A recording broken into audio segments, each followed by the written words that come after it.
árboles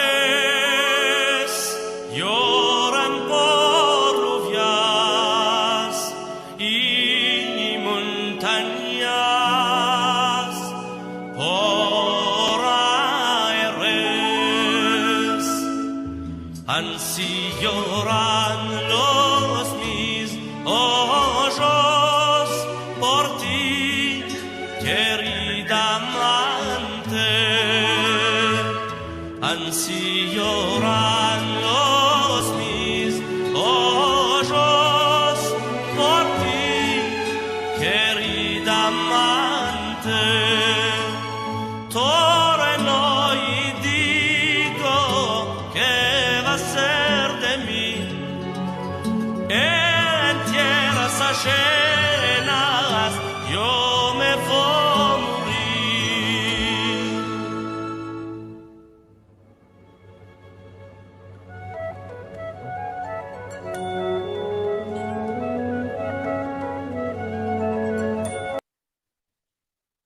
Ahora sí, de a poquito nos vamos reencontrando.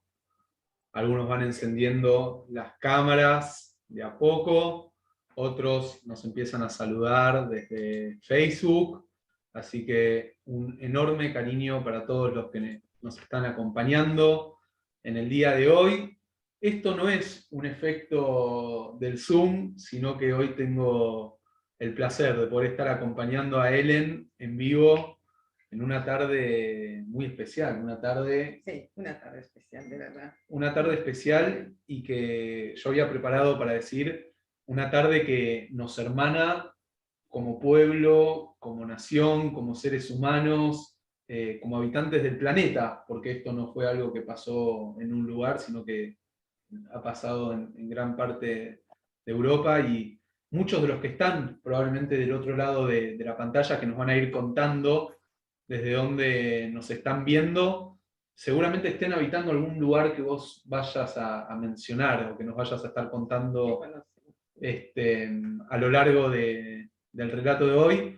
Así que muy buenas tardes, muy buenas noches a todos. Gracias por estar acompañándonos en este día tan especial en el que conmemoramos Yom HaShoah Be'Akurá.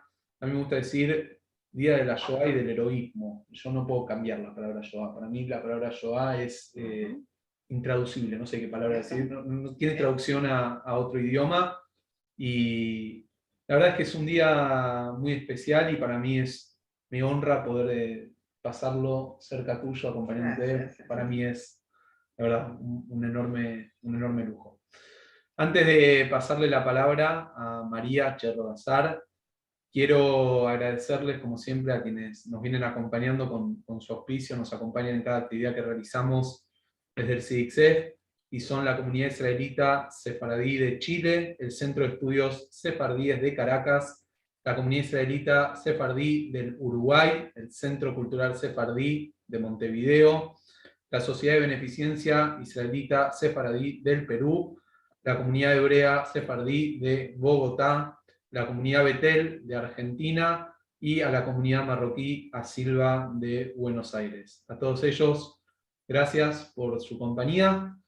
Y ahora sí, quiero invitar en este momento a María Cherrodazar, quien es también miembro de la comisión directiva del CIDICSEF, para poder darle comienzo al evento del día de hoy. Bienvenida, María, buenas tardes. Gracias, Ilan. Gracias, Ilan. Gracias, Helen, por acompañarnos en este día.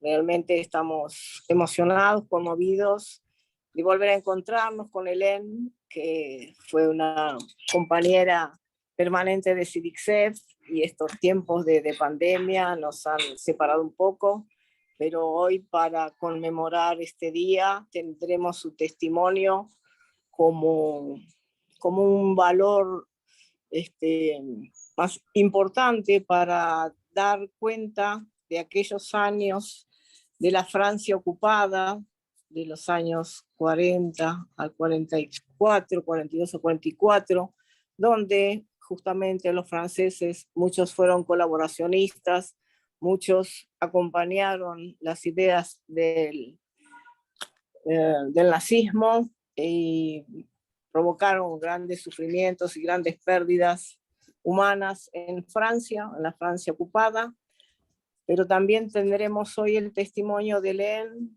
de muchas familias, muchos seres humanos que protegieron a los niños, que protegieron a las familias, protegieron a una comunidad que estaba amenazada, que fue diezmada, pero que una parte estaba dispuesta a proteger y otra parte a colaborar con el nazismo. Pero yo no voy a hablar mucho, quiero dejarle la palabra a Hélène porque es un testimonio especial, porque no va a hablar sino de el tiempo que ella estuvo protegida por una familia, en realidad por dos familias, y como una niñita de 2 años, cuáles fueron sus vivencias, sus efectos y sus consecuencias hasta el año pasado, que ya vamos a ver qué pasó con su historia, con esas familias y con esa posibilidad de haber sobrevivido, de haber sido cuidada por una familia francesa. En principio, nosotros conocemos muchas historias de sobrevivientes que pueden contar los avatares de la guerra, la persecución, los lugares de escondite, el sufrimiento de los campos, pero una niñita de 2 años, queremos saber un poco, Hélène, qué pasó, cómo fueron esos tiempos y qué considerás que nos podés contar de aquella infancia escondida en la Francia ocupada. ¿Qué significó ser un niño escondido? ¿Cómo se desarrolló eso y cómo llegaste a estar en ese ámbito, cuidando tu vida, cuidando tu infancia? Así que gracias, Hélène. Pero, perdón, voy a hablar primero un poco de Hélène, porque antes de meternos en el tema, quiero decir que Hélène nació en París, que estudió en las escuelas secundarias, primaria y secundaria allí, hizo un curso de diplomacia y fue profesora, y fue becada en Estados Unidos por una excelente alumna de la escuela secundaria.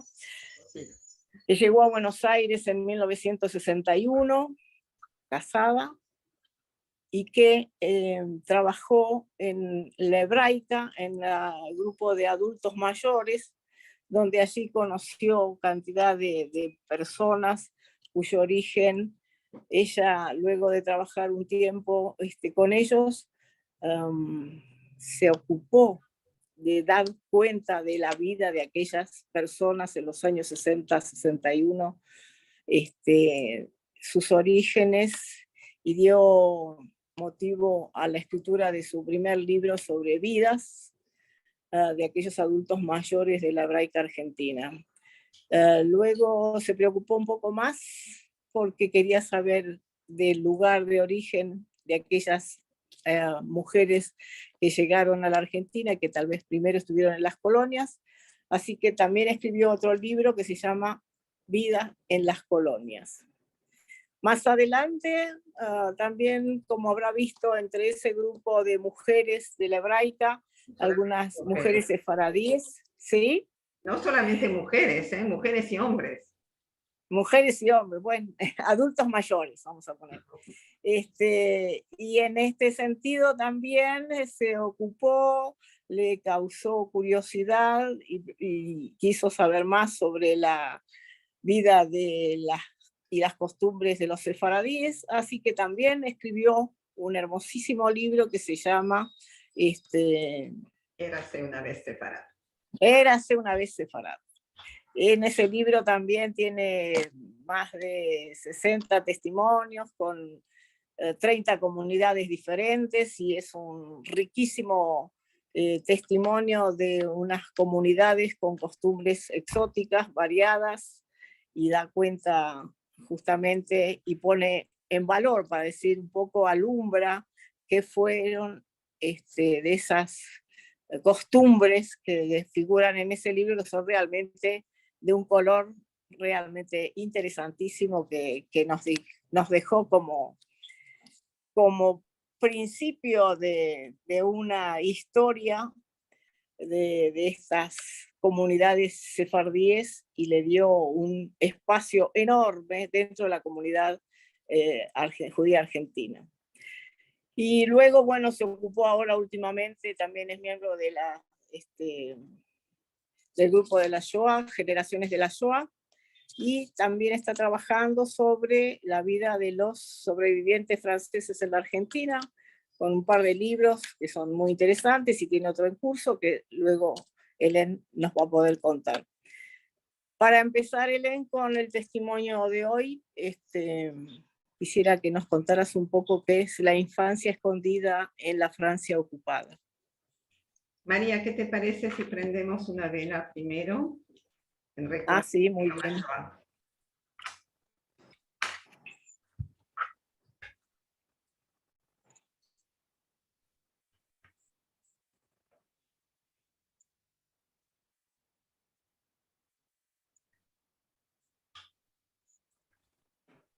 Recuerdo de todos los que no tuvieron voz, de todos los que no pudieron seguir con su vida, de 1,5 millones de niños, entre otros. Bueno, hablemos ahora. Entonces, ¿cuál era la pregunta que me hacías, perdón?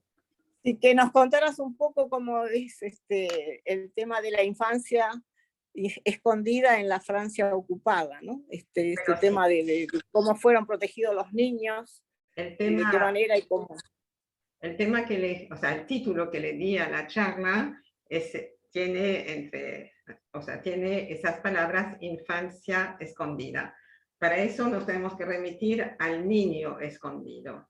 El niño escondido, los niños escondidos son los sobrevivientes de la Shoah más jóvenes, los que tenían entre 0 y 12 años durante la guerra, ¿no? Entre 0 y 12 años. Yo tenía 0 años.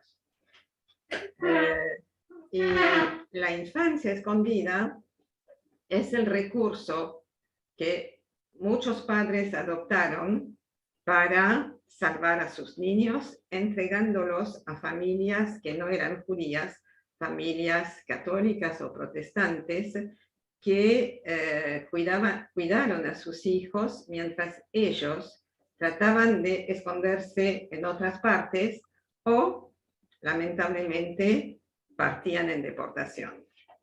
En Francia hemos sido 60.000 niños escondidos, pero hubo en total 72.000 niños y adolescentes. Cuando digo niños, son niños y adolescentes que fueron salvados, sobre un total de 84.000 chicos que había antes de la guerra. Lo digo así de entrada, pero lo podemos retomar después, porque hay algo que para mí es muy importante.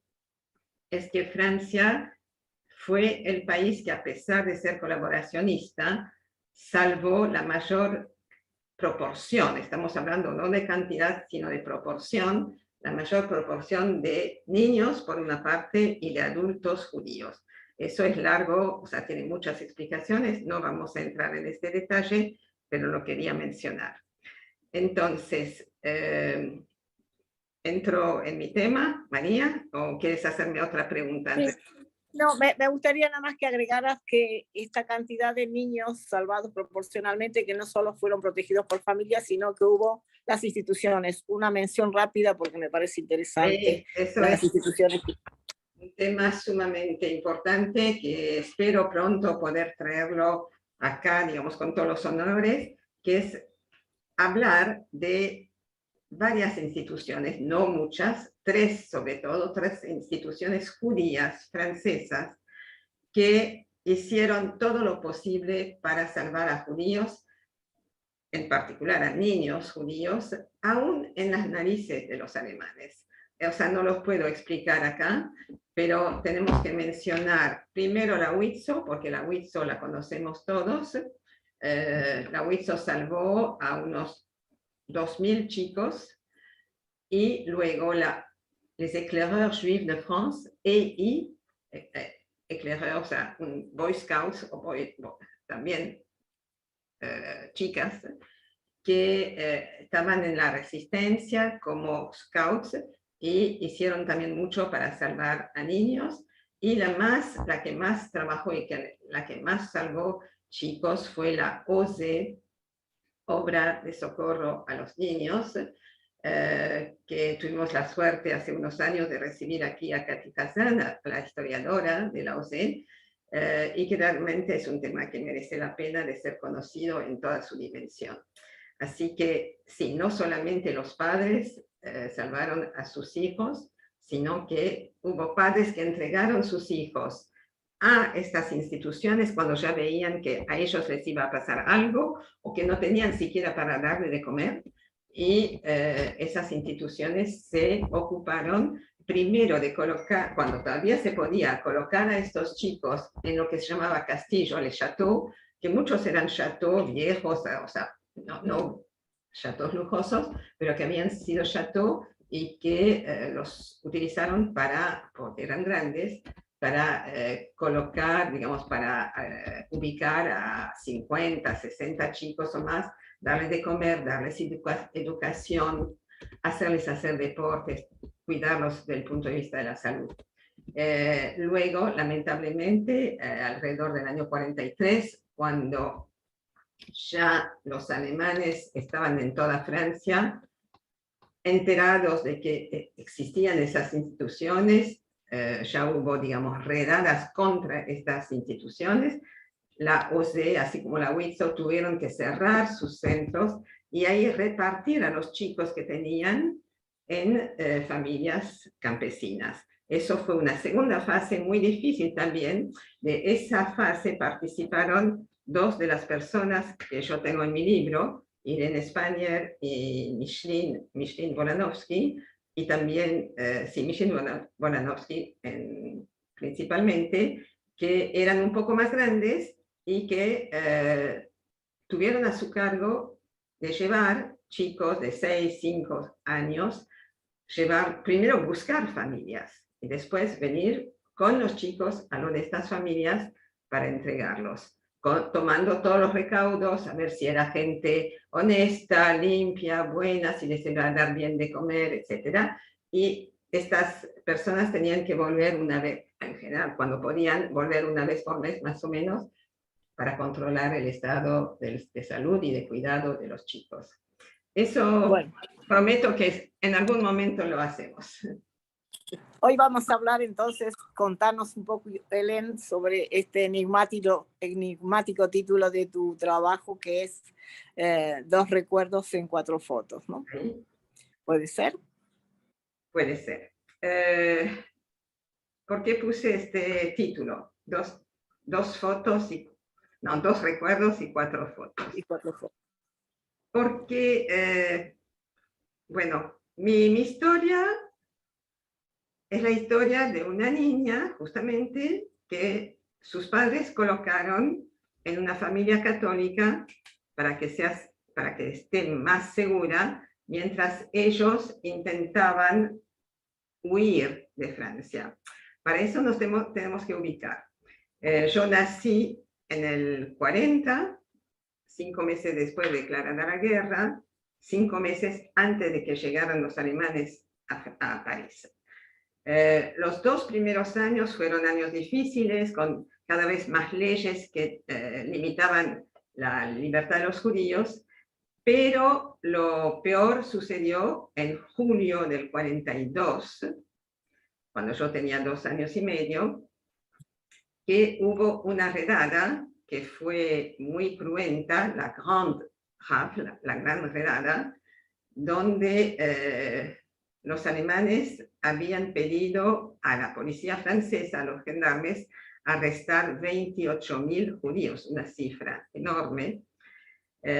Bueno, esa redada duró 2 días, no pudieron arrestar a toda la cantidad solicitada por los nazis, solamente, entre comillas, 13.152, creo. Y acá, claro, traigo este número porque eso es uno de los puntos que quiero poner en relieve. Hubo varios factores por los cuales los nazis no pudieron juntar a estos 28.000 judíos. Uno es porque muchos hombres que hasta este entonces eran los que estaban en la mira de las redadas, es decir, hasta la redada de julio del 42, hubo otras que solamente se llevaban a hombres para supuestamente trabajar en los lugares donde no había franceses que estaban en el frente, inclusive mandar judíos a trabajar a Alemania. Entonces, cuando se empezó a escuchar rumores sobre una nueva redada en julio del 42, muchos hombres, mi papá entre ellos, habían ido a esconderse a pueblos cercanos. Pero no es solo el único factor que permitió que los alemanes no se llevaran a esa cantidad de judíos. Y el factor que quiero enfatizar es que muchos gendarmes que estaban a cargo de esos arrestos se las arreglaron para avisar a sus vecinos judíos, por ejemplo, o a judíos que conocían, o a comerciantes que conocían, que iba a haber una redada. Entonces, esa gente pudo escaparse a tiempo. Otros, o sea, yo lo sé por testimonios de la gente que está en mi libro, otros llegaron los gendarmes, les dijeron de prepararse, que ellos iban a volver dentro de 2 horas para llevarlos. Eso era un mensaje claro, o sea, que les dejaban 2 horas para tratar de escaparse. No sé cuál fue la cantidad en general, pero digamos que eso jugó a que ese número tan impresionante de 28.000 judíos no fuese alcanzado ni siquiera la mitad. Pero sí. Sí, quisiera que nos contaras qué pasó cuando se escondió tu papá en ese pueblo, a quién conoció frente a esa redada de julio de... Bueno, 42, ¿sí? Primero te cuento que mi papá era carnicero, tenía como amigo otro carnicero del mismo barrio. Ese amigo, Jacques Gutmann, tenía una casita en un pueblo cercano, Villepinte, llamado Villepinte. Y ante los rumores que corrían, Jacques le dijo a mi papá y a otros hombres del barrio de ir con él a Villepinte a esconderse en ese pueblo. Así lo hicieron y así pudieron salvarse, porque cuando los alemanes llegaron a nuestra casa, no estaba mi papá. Estábamos nosotros, o sea, los hombres habían dejado a sus mujeres y niños en la casa, pensando que solamente los hombres iban a ser, digamos, iban a ser detenidos. Y lo de esta redada, justamente la gran redada, lo que tiene de diferencia con las otras es que no apuntaba solamente a los hombres, sino a las familias. Y ese día, entonces, se llevaron a familias enteras, niños, grandes, inclusive enfermos.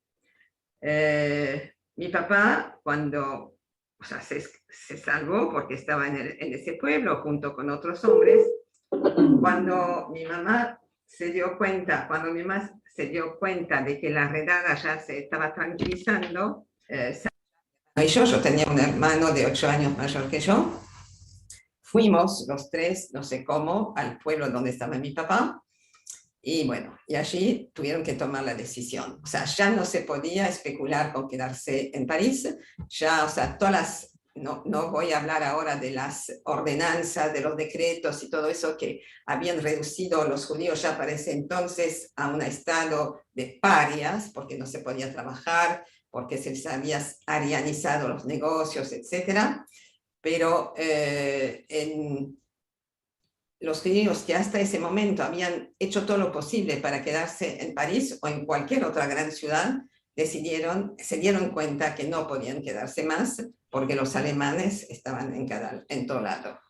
Entonces, la posibilidad que había en aquel momento, en julio del 42, era pasar a la zona libre. Para los que no saben, Francia fue dividida después del ingreso de los alemanes en junio del 40. Francia fue dividida en varias zonas, pero las más importantes fueron la zona norte, con París y la región parisina, bajo el mando alemán, y la zona sur había una especie de frontera interna muy estricta que separaba las dos zonas. La zona sur se llamaba la zona libre porque supuestamente a los judíos no se los perseguía todavía. Es decir, eso de zona libre duró 3 meses más o menos, y ya después de libre no tuvo nada. Allí se instaló el gobierno del Maréchal Pétain, bueno, que seguramente han escuchado hablar. Así que el Maréchal Pétain, que fue un presidente títere, totalmente títere de los alemanes, y él sí colaborador, bueno, con este gobierno obviamente ya no se, tampoco la zona libre fue, digamos, segura. Pero los judíos que llegaron a esta zona antes tuvieron la suerte de tener por lo menos 3 meses para buscar un lugar. Y bueno, mis padres, muchos, o sea, no sé qué cantidad exactamente, pero mis padres encontraron un pueblo que se llama Pierre-de-Bresse. Ellos iban con mi hermano, o sea, hicieron, digamos, el pase a la zona libre con mi hermano. ¿Por qué? Porque con mi hermano y no conmigo, porque mi hermano tenía 8 años y medio más que yo, era ya un adolescente y estaba circuncidado, con lo cual no podía pasar por no judío. A mí me dejaron en una casa católica porque al no tener ninguna marca en mi cuerpo, nadie podía saber. A una beba de 2 años y medio no se puede saber si es judía o no judía. Inclusive me hicieron bautizar, tenía la cruz en el cuello, así que pasaba por católica. Ese pueblo donde mis padres llegaron, Pierre-de-Bresse, fue un lugar bastante tranquilo. Había varias familias judías escondidas ahí. De hecho, casi todas estaban, no sé si casi todas, pero parte grande de estas familias estaban escondidas en una misma casona, una casona antigua, pegada a la estación de ferrocarril. Todo eso yo no lo sabía, lo supe en el año 2018, cuando me puse las pilas para reconstruir nuestra historia, que fui a los archivos de Francia, fui a los archivos de París, fui a los archivos de Mâcon, que es la ciudad más importante cerca del pueblo donde estaban. Fui al colegio donde iba mi hermano, a otro colegio, me contacté con historiadores. Bueno, hice un trabajo de investigación y me gustó mucho, digamos, hacer ese trabajo. Es muy apasionante. Y bueno, pude recuperar lo que mis padres me habían dejado entender, pero sin mucha precisión, sin nombres, sin fechas. O sea, tenía la idea de lo que había pasado a mis padres y lo que me había pasado a mí por otra parte, pero así, en el aire, ¿no? Y yo no me sentía bien con esa imprecisión. Yo, o sea, hasta los 70 años, tenía la sensación de que si no llegaba a tener más detalles fehacientes de lo que había pasado conmigo durante la guerra, nunca me iba a sentir realmente bien asentada sobre mis pies. Así que bueno, en el 2018 logro reconstruir la historia de mis padres, pero la mía no. La mía no, porque para mí no había archivos, 2 años y medio, no había archivos, ni siquiera encontré el acta de bautismo, que me habían dicho que había sido bautizada, no tenía ya a quién preguntar. Tenía una sola mujer, Hélène Gutmann, que era la hija del amigo de mi papá, pero no la encontraba. Realmente yo me sentía como imposibilitada de rearmar mi historia. Cuando se presentó mi primer libro, mejor dicho, el primer volumen de mi libro sobre la Shoah, que se presentó en Francia porque se escribió primero en francés, y le presenté entonces al editor el proyecto del segundo, que de paso se ha dicho, no va a ser segundo, sino van a ser 2 y 3. Y él miró y me dice, pero acá usted no está. Y yo le dije que yo no podía escribir mi historia, no estaba contemplado que yo hiciera mi historia. O sea, yo comparto las historias de todos ellos, pero de 29 personas, yo me reconozco en ellos, pero yo no tengo nada, digamos, detallado, seguro, o sea, ningún asidero como para decir yo hice tal cosa, tal cosa. Y el editor como que me hizo entender que igual debería intentar. Entonces, no lo hice enseguida y no tenía más que estos 2 recuerdos que figuran en el título y 4 fotos.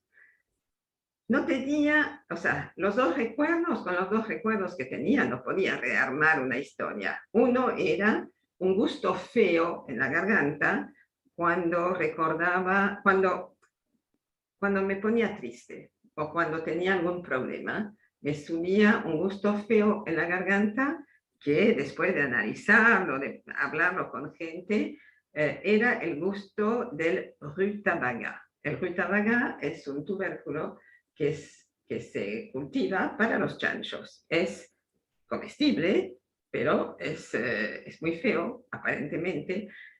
Como ya les dije, no había mano de obra para trabajar, lo poco que se cosechaba, los alemanes se lo llevaban para su población, era muy difícil conseguir comida, mercado negro, etc. Tarjetas de racionamiento, una familia tenía derecho a 300 gramos de azúcar por semana, un vaso de, bueno, muy difícil. Entonces,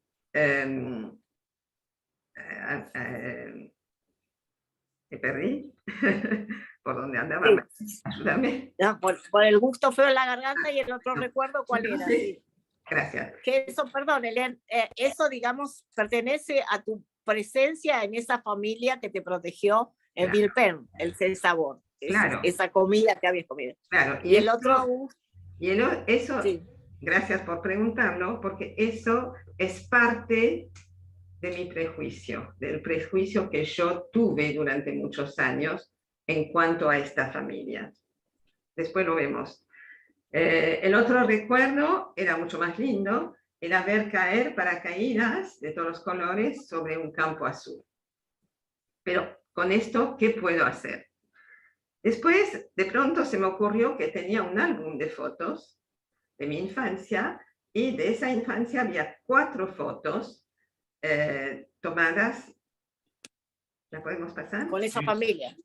Con esta familia. Vamos por la primera. Por la primera. Bien. Ahí compartimos. Bueno, esta soy yo, más o menos para la época en que llego a casa de esta familia. Tengo 2 años y medio, y van a ver que en todas las fotos tengo la misma ropa. A ver, la siguiente.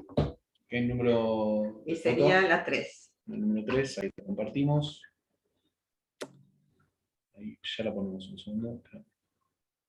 Ahora bueno, ya la compartimos. Bueno, esta es la foto, o sea, yo tenía 4 fotos, esta del chico y yo, es una foto donde estoy jugando con el hijo de la familia, me lleva 7, 8 años, se llama Jean, se me ve bien, no se me ve triste, y las fotos siguientes tampoco. Supongo que estas 4 fotos fueron sacadas por la familia Bruno, o no sé si tenían máquina, no creo, a lo mejor llamaron a alguien para sacar las fotos. Supongo que fueron sacadas todas en la misma semana o muy cerca una de la otra, para mandarles a mis padres, para que mis padres se quedaran tranquilos con relación a cómo estaba. Y de hecho no se me ve triste, no se me ve mal, ¿no? Vamos a ver la otra. ¿Qué número de foto sería? La 5. No, la 4. Perdón, la 4. Número 4, un segundo que ahora la compartimos. Acá estoy ahora yo. va a aparecer. Acá estoy yo también sobre un inmenso caballo. Bueno, no es muy importante. Podemos pasar.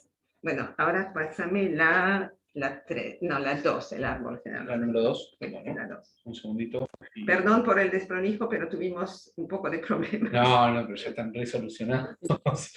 Ahí vamos con la número 2. Un segundo. Y ya va a aparecer en pantalla. Ahí será. Bueno, eso es ahora. Elen, Sí. sí. No, digamos que nos limitemos a un poco a la vida en esa familia y luego la reconstrucción a través de la gente que te pudo conectar con tus propias, digamos, anfitriones, ¿no? A eso voy justamente y por eso les muestro acá el árbol genealógico de la familia Bruno. La familia con quien viví se llama Bruno y vivía en Villepinte. De ellos no sabía nada más. O sea, traten de ponerse en la cabeza que para reconstruir mi historia de los 2 años y medio a los 4 años y medio, tenía el nombre Bruno, el nombre Villepinte, 2 recuerdos y 4 fotos. Y esas fotos nunca las miraba de vez en cuando, me gustaban, pero nunca las había mirado bajo la lupa de alguien que busca, ¿no? Y yo creo, a partir de ahí yo entendí que las fotos, sobre todo cuando uno está en estas cosas, hay que aprender a leerlas.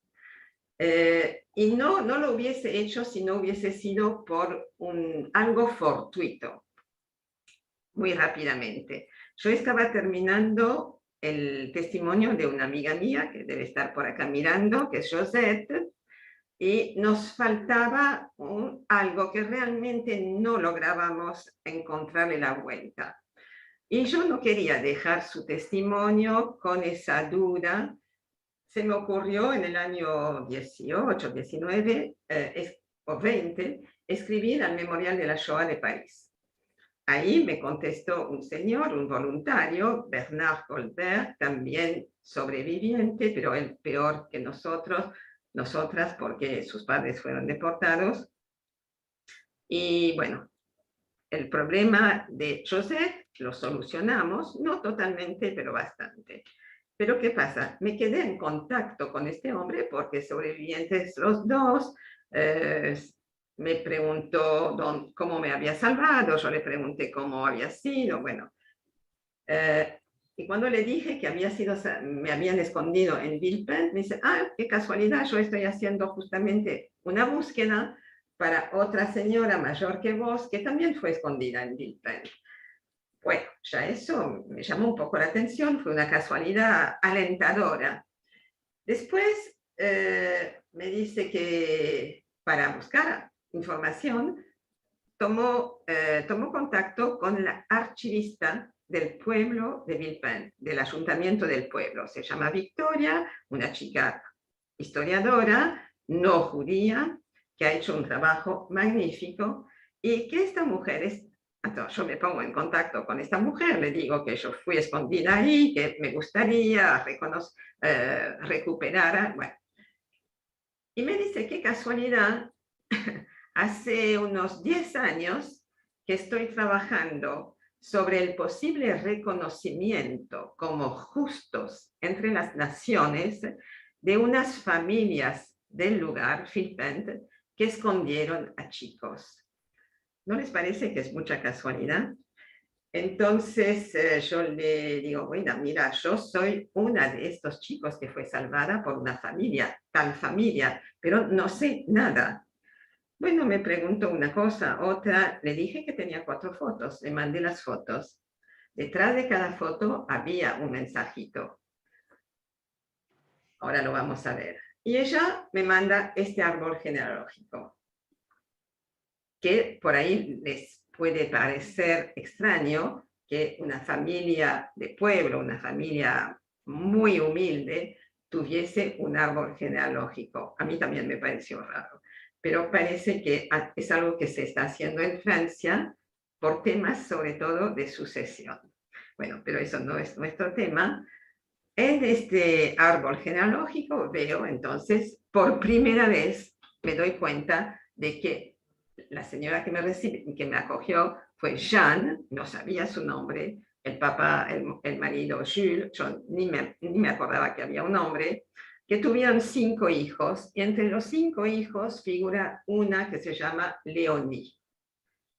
Y ahí me hizo un clic en la cabeza, porque yo recordaba haber visto este nombre en alguna parte. Voy a mis fotos, detrás de una de las fotos, o sea, hay una foto, la podemos ver, que es la 5. Y la compartimos. Un segundo.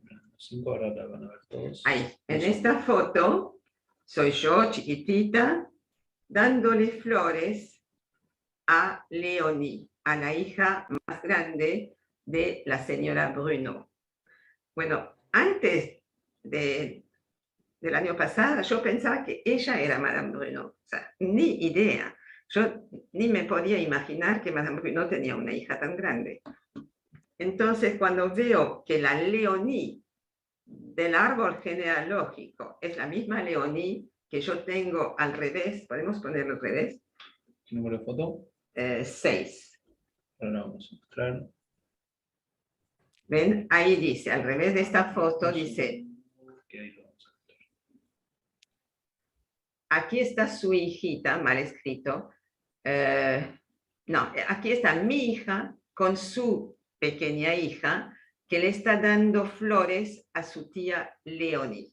Este Léonie fue para mí como el primer, no sé, algo muy emocionante, el primer tema que me hizo pensar que, bueno, estaba en la buena pista, que algo iba a poder salir de todo ese emprendimiento que estaba haciendo, porque ya este era el primer eslabón, ¿no? de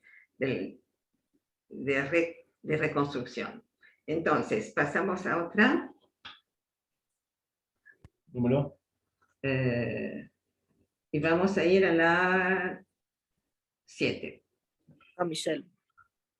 Sí. Bueno, esa foto es seguramente la más importante, aunque es chiquita, no es muy linda, pero bueno, acá hay 4 chicos. El de la izquierda, el más alto, es Jean, el hijo menor de la familia Bruno, que se ha dicho de paso, con el árbol genealógico, pudimos darnos cuenta que todos habían fallecido, lamentablemente, menos él, Jean. Jean estaba en vida, tiene 6 o 7 años más que yo. Al lado de Jean hay un chico, después hay una chiquita y después estoy yo. Atrás de la foto, que es la número 8,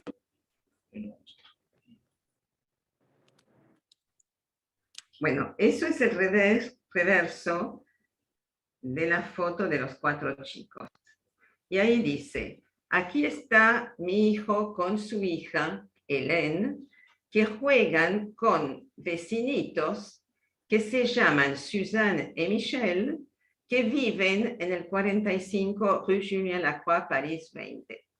Cuando Madame Bruno escribió esto, primero no sabía o no se había dado cuenta que eso podía ser sumamente peligroso, porque ahí estaban los nombres, la dirección de chicos que si la censura abría la carta, se daba cuenta de que estaban escondidos en una familia católica. Por suerte no pasó, y a mí esto me sirve por lo siguiente. El 45 Rue Julien Lacroix. Nosotros vivíamos en el 46, es decir, que prácticamente estaba enfrente, y enfrente había una panadería judía, el Pan Goldstein más o menos, y esa panadería, Madame Goldman, tenía una hija que se llamaba Suzanne. Entonces, acá también ya tengo otro eslabón que me contacta con mi historia. El único que no conocía era este chico, Michel, que no sabía quién era. Volvemos a la foto, a la 7. Un segundo que volvemos a abrir. Bueno.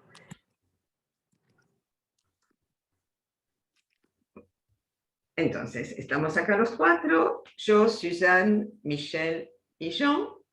Michel, no sé quién es.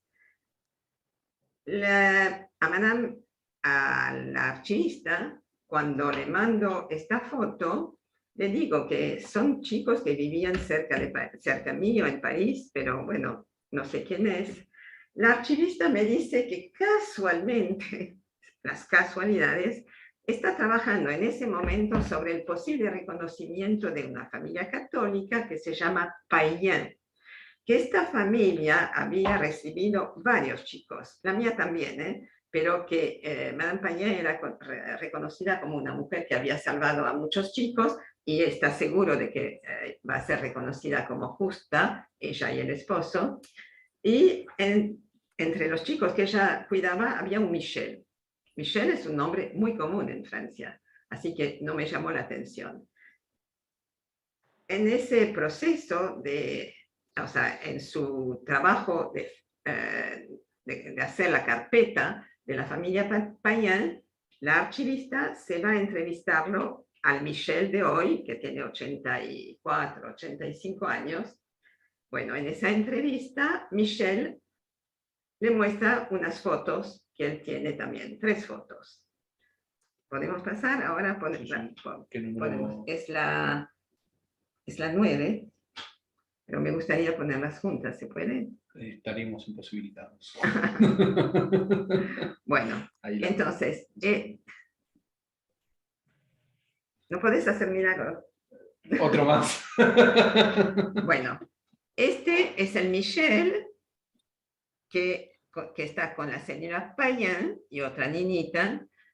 Estos chicos estaban escondidos con la familia Payen, que vivía allí atrás de la casa.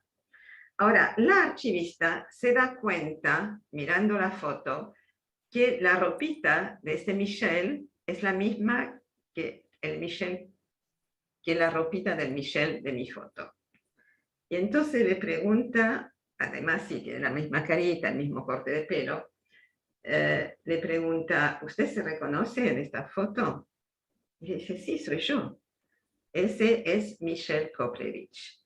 Bueno, no les puedo decir la emoción que tuvo y que sigue teniendo este hombre.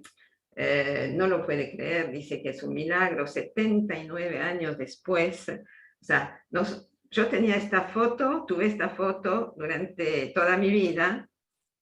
No sabía quiénes eran esos chicos y de pronto sé quiénes son. Y no solamente sé quiénes son, sino que nuestra archivista, la famosa, además de los reconocimientos como justos sobre los cuales ella estaba trabajando, estaba preparando para el mes de noviembre último, 21, una exposición sobre las familias católicas de Villepinte que habían escondido chicos.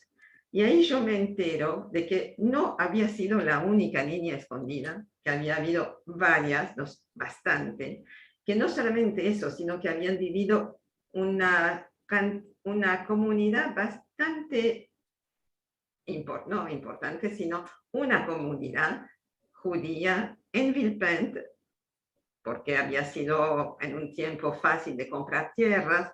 Bueno, se llamaba Villepinte, me enteré ahora, se llamaba la Deauville judía. Deauville es un lugar, es una playa muy, muy chic sobre la costa del Atlántico francés. Bueno, le dieron este nombre para indicar que era un lugar de esparcimiento de fin de semana para los judíos. Yo no lo sabía hasta ese momento. Entonces, a partir de lo que estaba haciendo la archivista, preparando su exposición para el 27 de noviembre del 21, supe que había una comunidad de 400 miembros, que lamentablemente 60 judíos fueron deportados de ese lugar, y bueno, historias, y la archivista me propone de participar de la exposición. Y obviamente yo tenía ganas desde el principio mismo de que me empezó a hablar de la exposición. Quise participar. Lamentablemente, bueno, Mi esposo había fallecido poco tiempo atrás y bueno, como fue difícil, digamos, tomar esa decisión, pero bueno, mis hijos me apoyaron en eso, era la única, digamos, la única oportunidad que iba a tener, porque eso no se iba a reproducir nunca, de que en el pueblo de Villepinte se den este tipo de hecho, una exposición, y todo lo que estaba haciendo ese archivista. Así que viajé a París en noviembre, hace, ¿cuántos? 5 meses, y ahí me pude reencontrar, no solamente con Michelle, que me recibió y todavía sigue llorando de la emoción, sino que con Jean. Jean, el hijo de la familia Bruno, es un tema.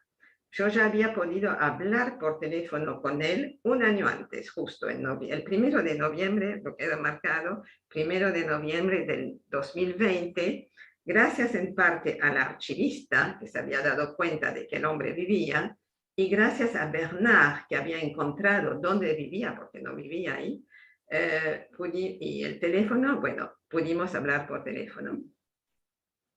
Y para mí fue una conversación muy compleja. Primero, mucha emoción, y segundo, como que me hizo cambiar todo lo que yo tenía en la cabeza con relación a la familia. Porque yo pensé durante muchos años que si yo no recordaba nada de mis 2 años y 1 mes pasado con ellos, y sí recordaba los 2 años que había pasado, de los 4 años y medio a los 6 años y medio, en la casa de los salvadores de mis padres, después lo explicamos si hay tiempo, era porque a los salvadores de mis padres los quise, porque eran buenas personas, porque eran personas más cultas, porque me cuidaron más. Y si yo no recordaba a esta familia Bruno, es porque de alguna manera no me habían tratado bien, tal vez hayan apostado al dinero que podían ganar de esto, porque se pagaba, la estadía de los chicos se pagaba, y con razón. Bueno, tenía una idea bastante prejuiciosa. Helen, Sí. sí. No, lo que quería comentar era que cuando vos fuiste a casa, cuando tenías 2 años, llevabas una lengua materna que era el yiddish, y entonces en esa nueva casa, cuando apenas tenías esos 2 años, que tal vez no hablabas todavía mucho, pero sí entendías a tus padres, el cambio de idioma, de lengua materna, también ha sido un factor, digamos, traumático tal vez, ¿no? Porque hacerse entender. Gracias, María, por hacerme acordar de eso, que es muy importante. Cuando mis padres me dejan de un día para otro en la casa de la familia Bruno, yo tengo 2 años y medio, me encuentro sin ellos, me encuentro en una familia desconocida, con gente que no conozco y que no entiendo. A eso voy, a eso me quiere recordar María, porque efectivamente yo hasta los 2 años y medio, como vivía con mis padres, que no iba al colegio, seguramente casi no salía de casa porque estaban los alemanes por todas partes, la verdad que solamente debía escuchar el yiddish de mi casa, y si hablaba algo era yiddish y lo que entendía era yiddish. Y claro, en esa casa, de un día para otro, estoy en un mundo totalmente distinto. Es como caer sobre un planeta que no conoces, ¿no? Y yo supongo que debo haber sufrido. Supongo que debe haber sido algo muy traumático. Sin embargo, la carita que yo tengo acá no me habla de un trauma. Quiero creer que mi edad me salvó, digamos, de quedarme demasiado tiempo con este trauma, y ahora digo que seguramente me trataron bien, o sea que ese dolor que a lo mejor me tocó vivir durante 2, 3, 4 días, tal vez se haya desvanecido pronto, porque esta gente, a pesar de ser gente muy humilde, campesina, la señora Bruno no sabía escribir, lo que está escrito detrás de las fotos está escrito por su hija. Eran gente muy, digamos, sin mucha educación, pero gente muy buena. Después lo supe por Jean. Entonces, sí, vuelvo al prejuicio que yo tenía, que no me habían tratado bien por otros motivos, que no me habían querido. Y cuando yo por teléfono, la primera vez que hablo por teléfono con Jean, en noviembre del 20, él me dice que yo llamaba a sus padres papá y mamá. Bueno, puede ser normal porque yo era chiquita, pero como que me impactó, ¿no? Que me dice que él me quería como a su hermanita y que me extrañó cuando me fui. Que sus padres me querían mucho, que muchas veces después de la guerra se habían preguntado qué habría pasado conmigo. Después me dio otro tipo de información que completan el cuadro.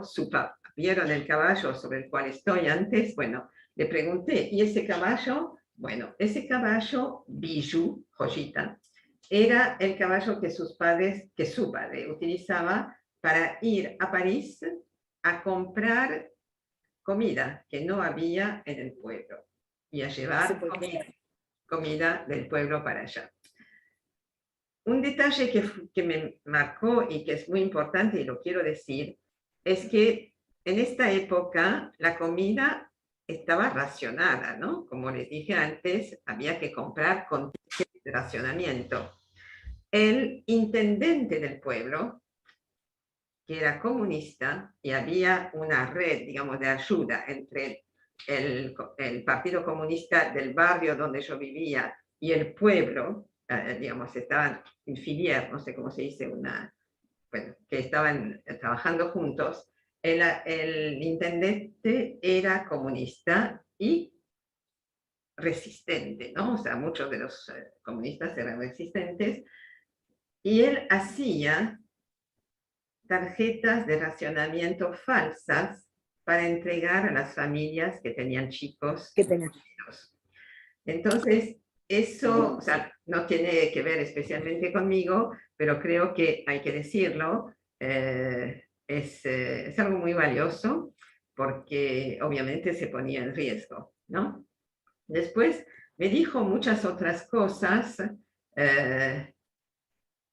que realmente me hicieron sentir mal conmigo misma, porque, y hasta el día de hoy, o sea, después cuando yo fui a Francia, lo fui a visitar, él lamentablemente no pudo venir a la exposición, después lo llamé varias veces para volver a ir a verlo, y como que no, y yo creo que todavía este hombre está resentido por el hecho de que yo no haya hecho más para reencontrarlos antes. Eso me pega fuerte porque él no lo sabe, pero yo intenté cuando era chiquita, a los 12, 13 años, no me resultó, y intenté una vez en el año 2010, cuando tuvo lugar la ceremonia de reconocimiento de los salvadores de mis padres, los que me criaron a mí después de la guerra.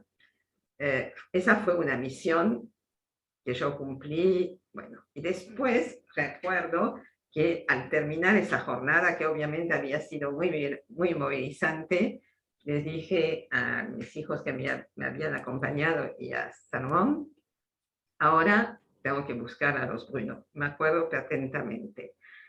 Y lo hice con un amigo de Francia, empezamos a buscar, Bruno hay muchos, en el lugar mismo ya no hay, bueno, fue difícil. Hoy, 10 años después o 12 años después, seguramente que sería mucho más fácil con todo lo que tenemos a mano de internet, pero bueno, también reconozco que no hice todo lo que tendría que haber hecho para recuperar el contacto con ellos, ¿no?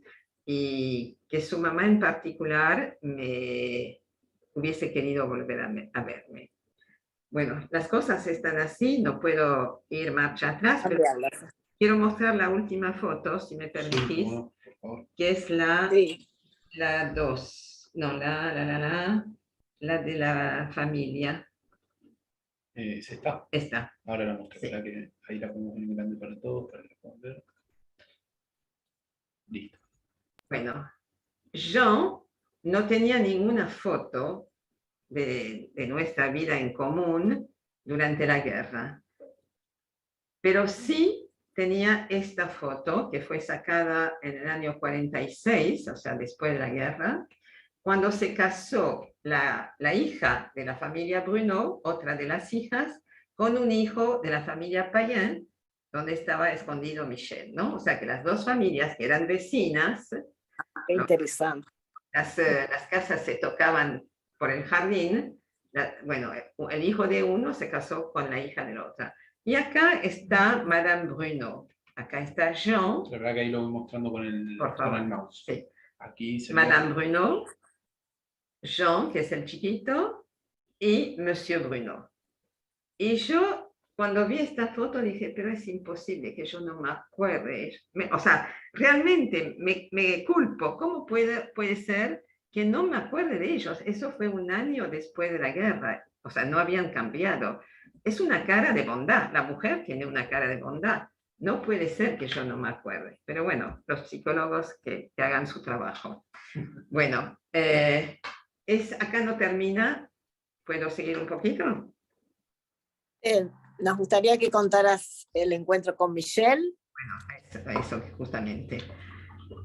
Michel, entonces, el chico que tiene el mismo pantaloncito, que hoy tiene 86, que no está en muy buenas condiciones.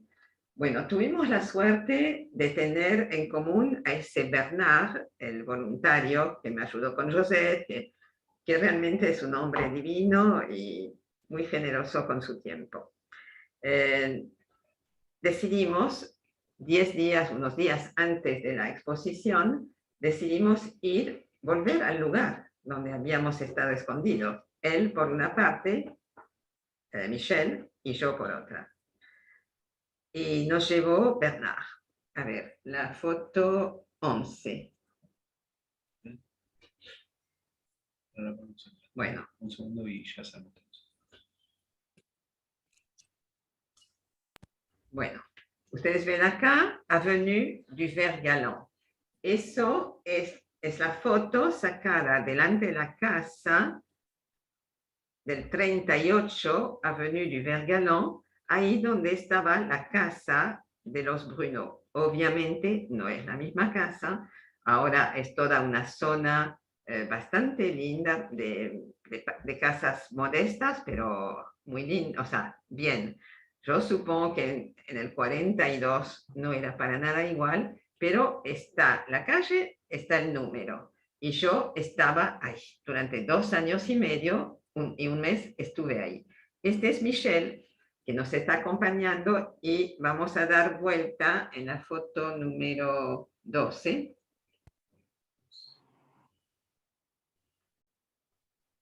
Bueno,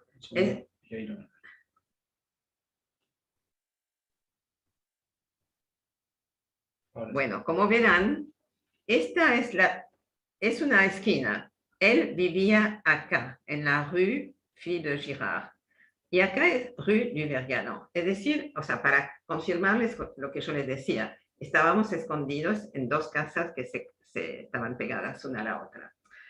Él, con 3 años más que yo, se acordaba perfectamente del lugar, aun si son casas nuevas.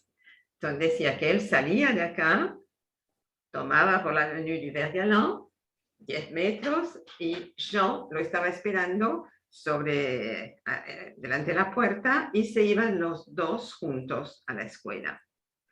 Y como había alemanes que circulaban cada tanto, una vez que los alemanes daban vuelta a la espalda, le hacían, ¿cómo se dice eso? Pito catalán. ¿Cómo se dice? Ahí lo dijo Mari. ¿Cómo? Pito catalán. Pito catalán.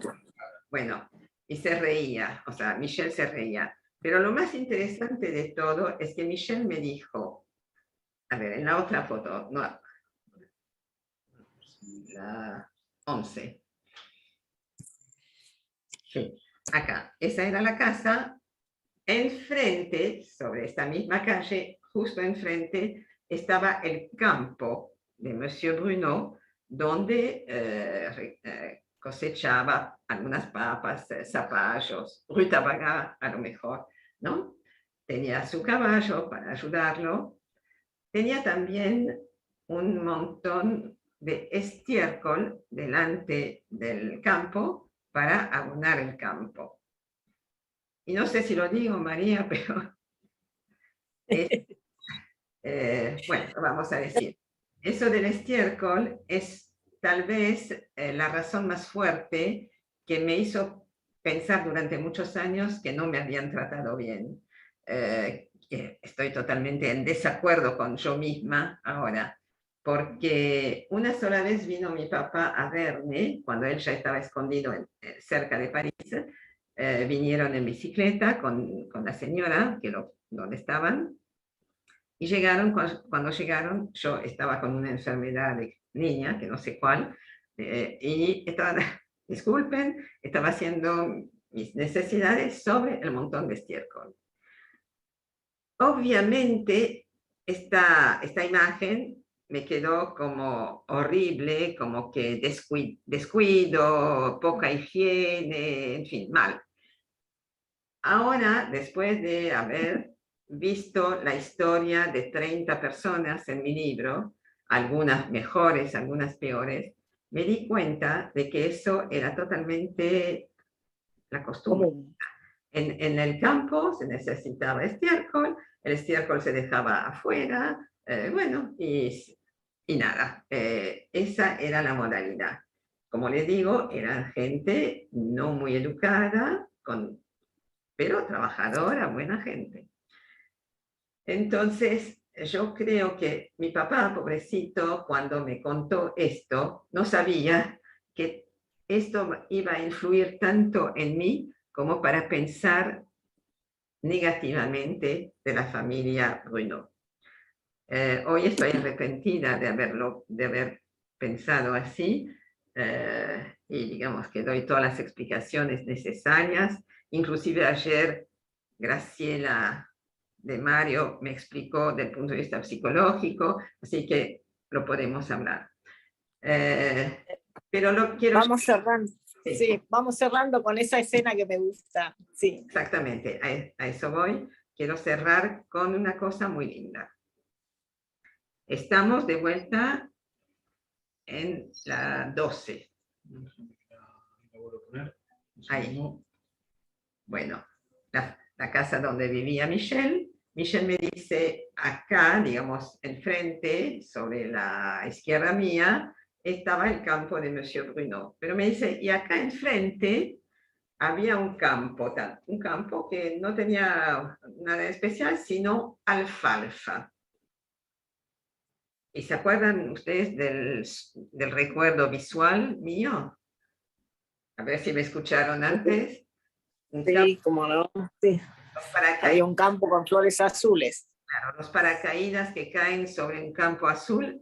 Bueno, yo pensaba que era una historia de criatura, ¿no? Bueno, cuando fuimos al lugar, antes de ir al lugar, yo le pregunté al archivista, y ella buscó en Google, si la alfalfa tiene flores. Y vio que sí, que tiene flores celestes, un poco violetas. Y le pregunté al mismo tiempo, antes de ir al lugar, si había habido paracaídas, o sea, lanzamiento de paracaídas en esa región. Y me dijo que sí, porque en agosto del 44, París fue liberado de la presencia alemana, fueron luchas callejeras por la resistencia, y fueron ayudados por los aliados, o sea, que lanzaron paracaídas con municiones, con armas, tal vez con hombres también, con comida, en fin, muchas cosas. Entonces, ese recuerdo mío acá, digamos que encontró su verdad, ¿no? Yo había visto, o sea, tenía en mi recuerdo, el único, paracaídas que caían sobre un campo azul. El campo azul, la alfalfa es azul, los paracaídas hubo paracaídas, y eso me permite, digamos, cerrar mi historia con algo que existió, algo que fue. O sea, no lo inventé, no lo imaginé, existió. Y lo otro que me permite decir que puedo cerrar mi historia es que lo que está escrito atrás de las 4 fotos, como ya le dije, no por Madame Bruno, sino por su hija, cuando lo escribieron, no sabían lo importante que iba a ser esas palabras para mí, 79 años, casi 80 años después, para lograr reconstruir mi historia. Porque si esas fotos hubiesen sido fotos sin nada escrito atrás, no podría haber reconstruido mi historia.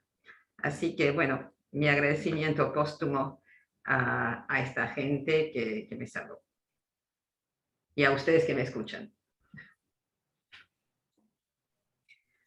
Sí, conmovidos, Helen, realmente emocionante, y haber encontrado, después de tanto tiempo, de tantas investigaciones, de tanto camino recorrido a través de las vidas ajenas, pudiste encontrar tu propio origen, las huellas que habían dejado otras personas y que vos retomaste y que pudiste volver a leer de otra manera, con la compañía de Victoria, la archivista, con Bernard, con Josette, con Michelle y tantos que te acompañaron en esta con búsqueda. otras 2 personas también, pero no lo voy a agregar acá.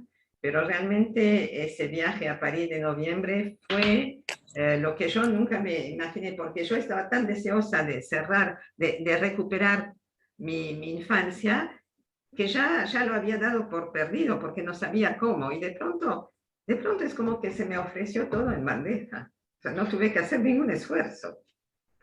Ya había experiencia, y había huellas tras las cuales había sembrado sí, preguntas, qué sé yo, y de pronto todo se me ofrece. Realmente una linda historia. Para mí, un muy lindo cierre de historia. Y muchísimas gracias. el capítulo mío, el último capítulo del libro, que yo había dejado sin terminar, porque justamente no sabía si lo podía, no sabía lo que había pasado después, y había dejado, digamos, había escrito, si me llego a tener alguna información más, volveré sobre el capítulo, lo volveré a abrir, y así fue. Cuando volví de Francia, terminé el capítulo. No sé, Ilan, si hay alguna pregunta.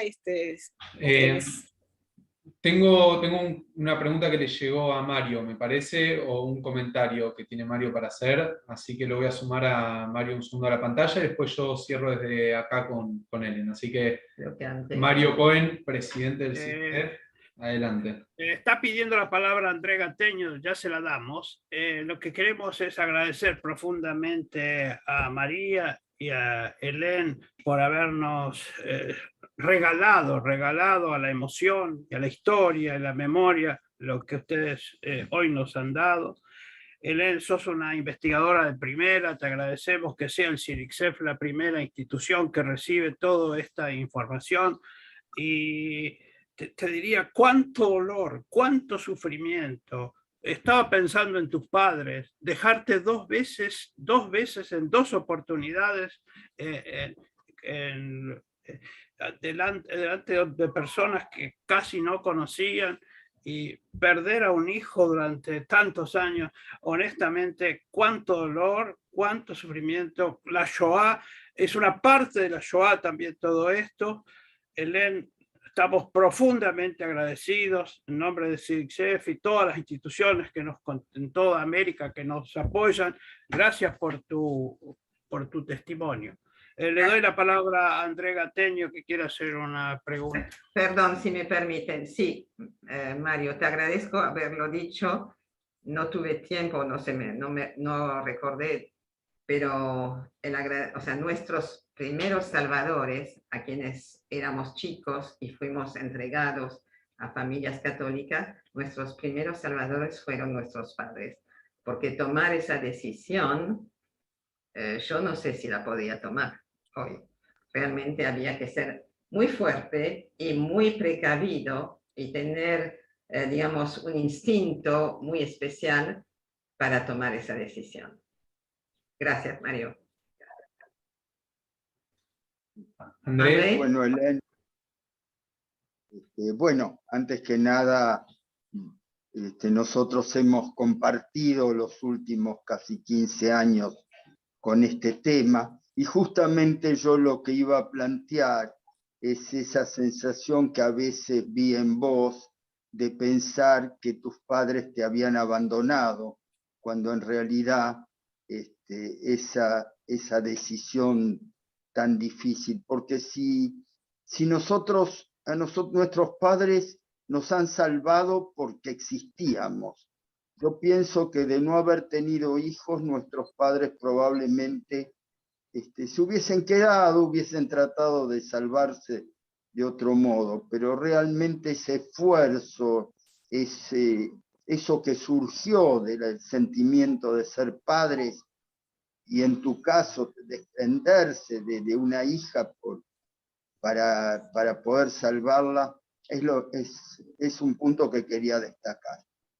Bueno, felicitaciones por tu relato.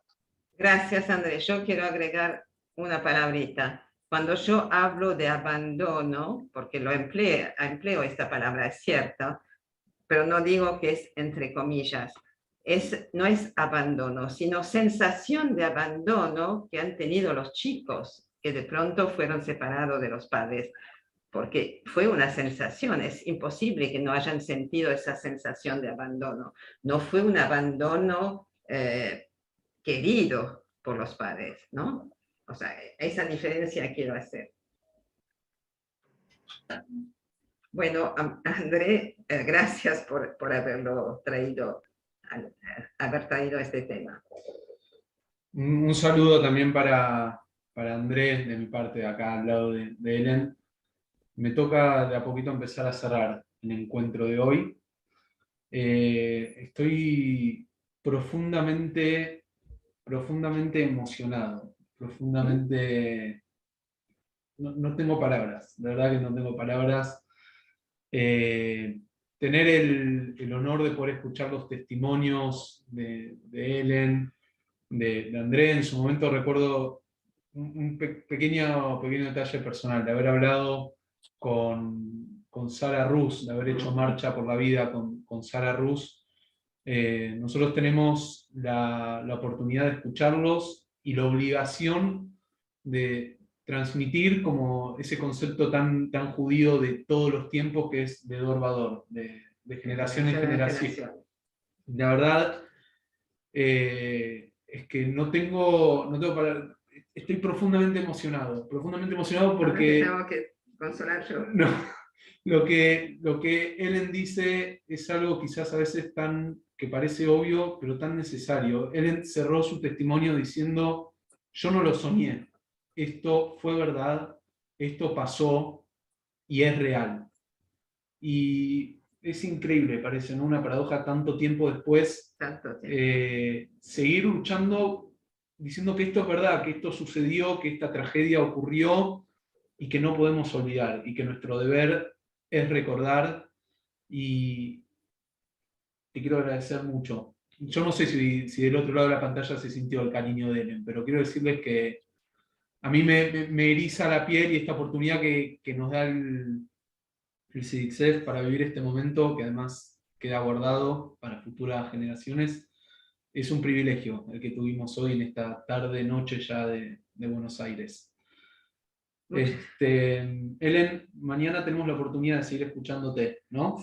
Sí. Mañana Helen va a estar participando en el acto que se hace aquí en Argentina conmemorando Yom HaShoah Be'Akurá, así que quienes puedan ir a acompañar, siempre va a ser un gusto verlos, pero permitime, antes de que vos hables y cierres el encuentro de hoy, quiero agradecer esta oportunidad inmensa que nos dio el CIDICSEF, no solamente de contar tu historia, sino que a través de tu historia, la historia de varios cientos de miles y también millones cuyas voces fueron acalladas. Como dijiste al encender la vela, Y esta labor que hace el CIDICSEF es titánica, y así de titánica es también así de grande. Me acuerdo que hace un año hablábamos de la Shoah en el mundo sefaradí, y hoy estar hablando de tu testimonio personal, ponerle nombre a las cosas es algo que se hace imprescindible. Así que felicitar a toda la comisión directiva del CIDICSEF, permitirme nombrarlos Por simplemente, favor, se lo merecen. que es enorme el trabajo que hacen, que son Mario Cohen, María Cherro de Azar, Graciela Teba de Riva, Leonardo Abadi, Beatriz de Azar, Diana Cuitca, Jimena Chervis Testa y Martina Diz, quienes hacen a toda la comisión, realmente hacen un trabajo maravilloso. Gracias por el testimonio. Gracias a vos, gracias a todos ustedes, un gusto, realmente me sentí como siempre en CIDICSEF muy a gusto.